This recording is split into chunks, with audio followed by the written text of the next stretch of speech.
In today's video, I'll speak about my final team for Supercoach 2022, any updates I've made since my last team update, I think a bit over a week ago now. Also speak about just how we're feeling after the first game of the year, and yeah, speak about Gawn in English.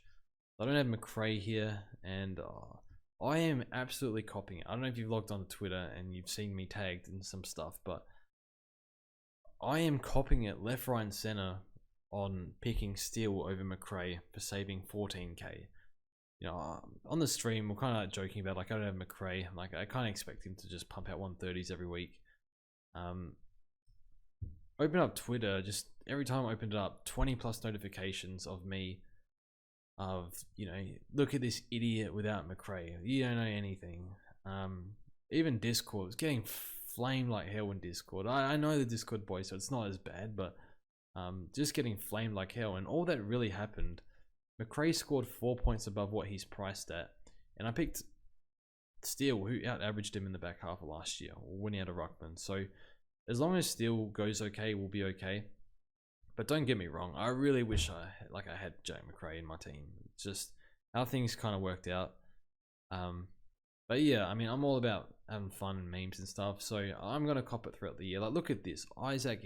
No one's picking a third forward premium because there's so many good cash generators and mid prices here, which makes sense. But, you know, I like Heaney. I think I can get a 450k premium, yeah, for 450k. So, look, I love Heaney. I've been waiting for him to have full preseason for a long time now. But, look, if Heaney goes down, like, I'm so screwed. So, nonetheless, I believe we'll see how we go. It's not like, you know, every forward's got risk basically, so yeah, it is what it is.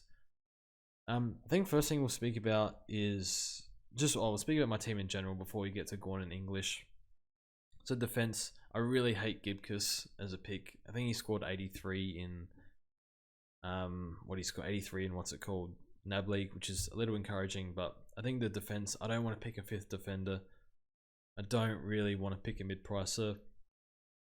I don't mind Chapman.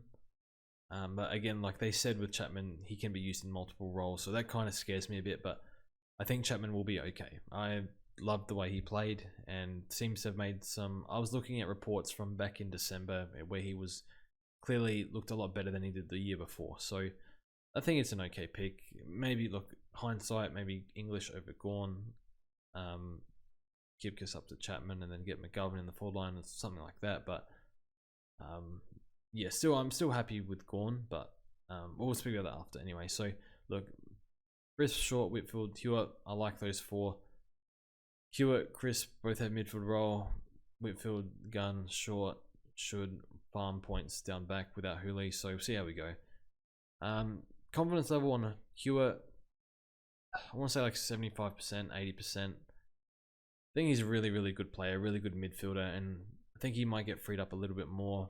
I know Riley Beveridge had some encouraging things to say on how he'll be rotated or how other players will rotate around him, and he'll be one of the mainstays in the midfield. So Carlton are really, really bullish on him, and see how he goes. But for 400k, it'd be huge if you can pull off a keeper for 400k. That's massive. So yeah, I do like the risk reward with Hewitt at the price. And yeah, was proven in the back half of last year. I did a backflip on Hinge, so Hinge's shoulder was unaffected. It was just his AC joint, which was near the shoulder, so nothing really, nothing related there, if that makes sense. So see how it goes. And then the midfield, already spoken about Steele over Macrae. And then Touk, I think Touk looks frighteningly good this year and should be a easy C option versus West Coast's waffle team.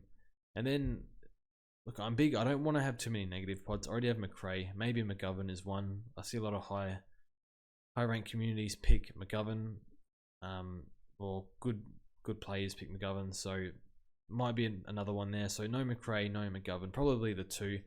And then just got to try and survive down back until we can swing Dacos back and then upgrade, I don't know, to Lloyd or whoever's available.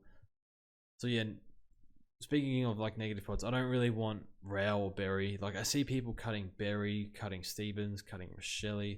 I guess Stevens and Rochelle you could make a case for, but they're going to be good rookies, I think. They're very highly talented. They're very high picks. They seem to have opportunity.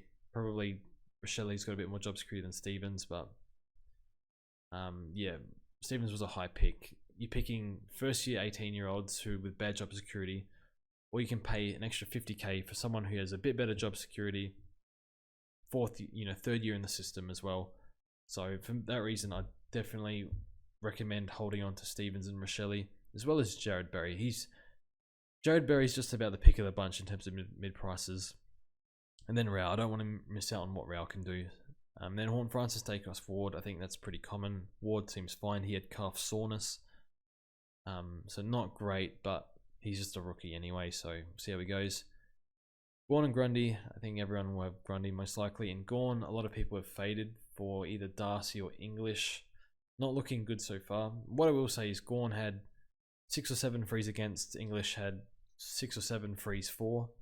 So that's kind of not normal, but still, English is a bit younger. Looks like he's the #1 guy and will be for most of the year. Steph is pretty much cooked, I think. So yeah, it just didn't have the balls to do it. And realistically, we know Gawn's probably going to go low to mid 110s. And I thought he didn't play behind the ball as much as he did in the preseason. Maybe that was because I lost Lever, Petty's out, had to restructure a bit. I think they threw Tom McDonald back for a bit. I didn't pay enough attention, but I thought I did see him back. So I think they were playing Bedford as a halfback, and he's a small forward, I think. So a bit of a tough one there. But yeah, the problem is that we're already down 30 points and 200 plus K if the English turns out to be a keeper, which in his current role he should be. So slightly problematic, but I wouldn't be doing Gawn to English. That's going to cost an early trade. Yeah. In hindsight, maybe I wish I started English, had the balls to, but it's still very early. But yeah, it is what it is. Have faith in Max to go 110 plus. So in the forward line, Dunks was great, and then I got Heaney here. I'm very bullish on what he can do. He's capable of top 10 player in the league this year for sure. So we'll see how he goes. And then Butters is a lock. Cogs is a lock. I can, with the Brody spot, I can get him to McGovern by downgrading Durden to 117k. So that's kind of, you see why I wanted to save a bit of money. I wanted a bit of flexibility in case I wanted Brody over McGovern or McGovern over Brody. So that's my logic there. But yeah. And then Cherry is a lock for me. And then Durden, I like Durden. It feels like the right thing to do to pay up for him, with given he has better long-term job security than a lot of these other players, such as a Dixon or Baldwin. I do think that Dixon Baldwin will go okay though, provided Dixon plays. But you'll see how we go. So that's the team. I think it's I'm reasonably happy with it. I guess you're never going to be fully happy. Like, I could never figure out what to do with Gibcus to get him up. Couldn't really find a way. Would have been nice to have the big 3 mids, but I don't think it's possible. I don't think it's a good idea if Rao and Berry do really, really well and you want these guys on the field. So see how we go. But yeah, hopefully we're in for a fun year. Good luck for this year. Should be a good year. I wouldn't get too worked up over things that happen. I think early days, constantly remind yourself you picked players for a reason, and you just want to hold trades. So, if other people are using trades, at least you'll have that on them. Even though you might be behind in rank, you can catch up. So see how we go. So thanks for watching, and we'll see you guys soon.